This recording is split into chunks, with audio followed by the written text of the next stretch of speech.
As this Russian T-72B tank has been left abandoned, the Ukrainian drone army will take care of the rest, most commonly dropping ordnance down at the tank. As the cope cage is supposed to protect against drone or top attack, the much more effective protection would be if the Russian crew didn't leave the hatches open, as it only takes one grenade, anti-personnel thermobaric or in this case incendiary to destroy the tank.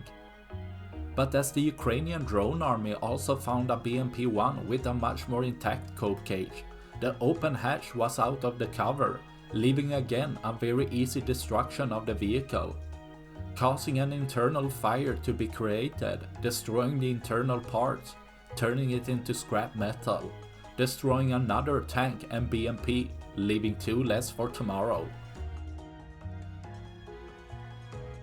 That's all I had for this video. Please like and subscribe for more. Thanks for watching. Bye.